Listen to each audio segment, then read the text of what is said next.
Morning, mga tatay. Tama ka. Nagpunta na naman ako kahapon dun kila tatay. Yung kapitbahay nyo na puti na yung buhok. Yung kapitbahay mo sa may kanto, si tatay na madaldal. Makwento pero palatawa. Oo, tama, pupunta ako. Natanong ko nga siya.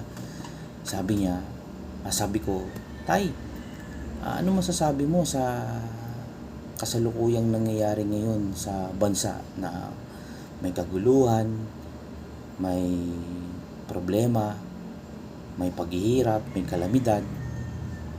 Ano ba ang masasabi mo tungkol sa pangyayari ngayon? Alam mo, sabi niya, anak, ngayong panahon natin, ngayong generation nyo ng mga tatay, ngayong 2025, puno ng kahirapan, maraming kaguluhan, merong baha, merong utang, may pressure, at pagod ang mga tatay. Pero alam mo, minsan, sa gitna ng lahat ng yan, may salitang tahimik, pero malalim.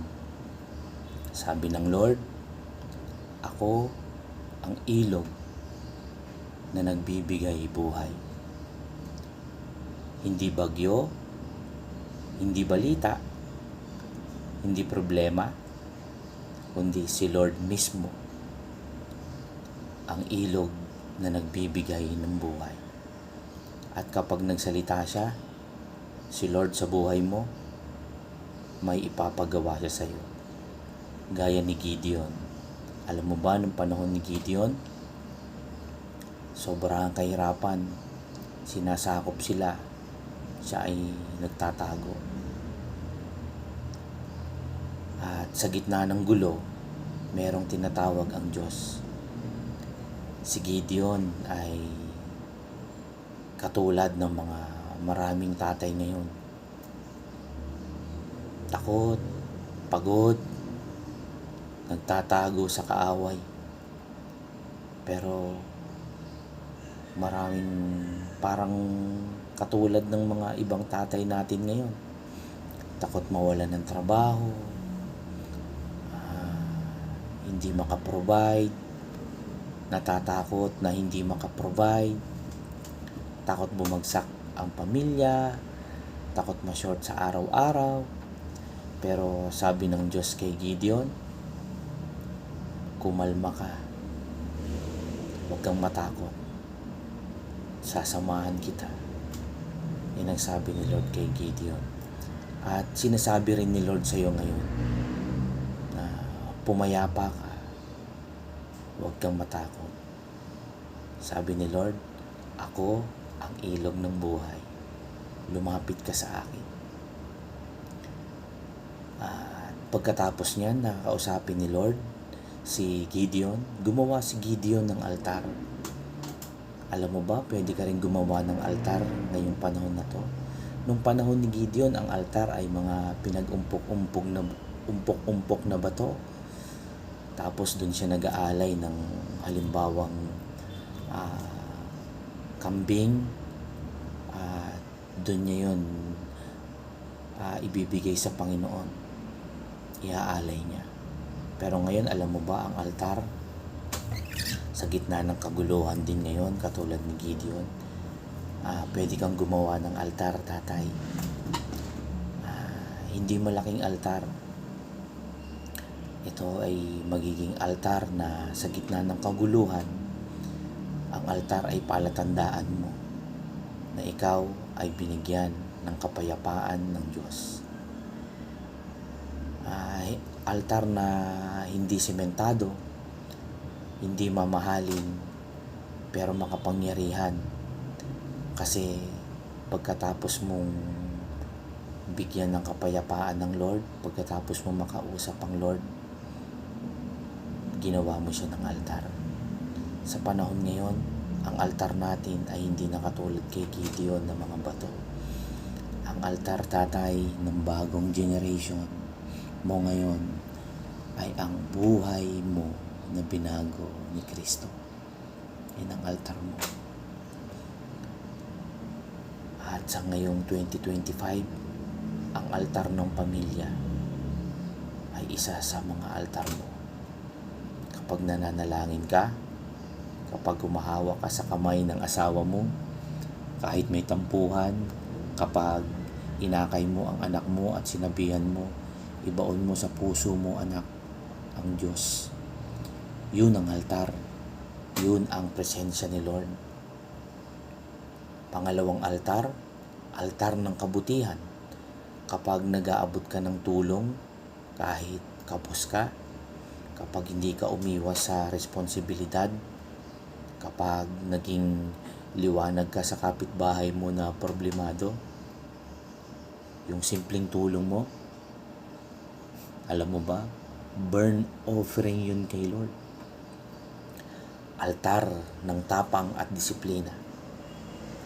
Kapag tumayo ka bilang leader ng tahanan mo, kapag sinabi mo, hindi kami magpapadala sa bisyo, sa galit at sa tukso, tapang yun, pagmamahal yun, altar yun.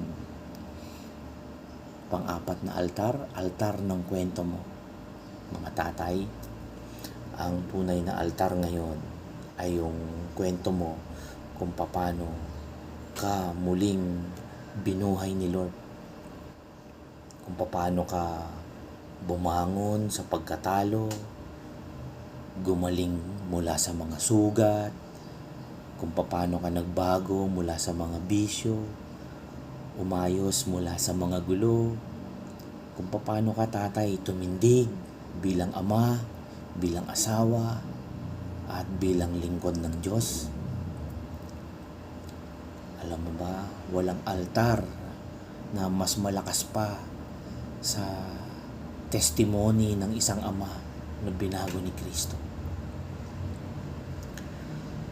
Isa pang altar ay ang ilog ng buhay ay dapat dumaan sa iyo. Hindi ka lang tatanggap, ikaw ang daluyan.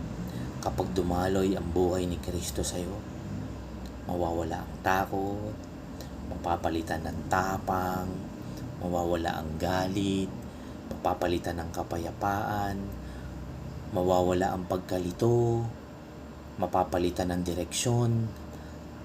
At kapag ang tatay, ikaw ay may direksyon, ang buong pamilya ay may direksyon.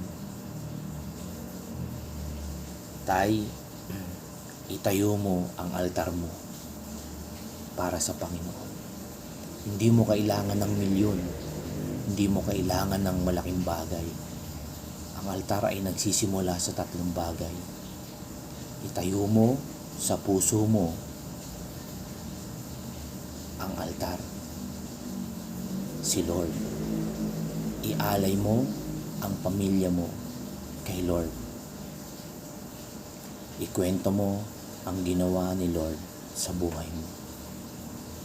Yan ang altar ng bagong generation mo, tatay.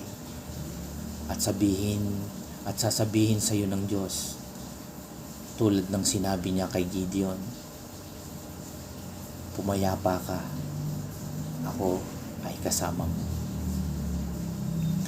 At dagdag pa, tatay, ako ang ilog ng buhay, sabi ni Lord. Sa iyo ako dadaloy. Mga tatay, hindi mo kailangang maging perpekto. Kailangan lang handa kang maging altar. Kapag tinayo mo ang altar mo, ang buong pamilya mo, ang buong barangay, ang buong generation mo ay makakakita ng presensya ni Kristo. Kasi ikaw ang altar ng generation na ito. Yes, tatay. You are the altar of this generation. Hanggang sa muli. Bye-bye.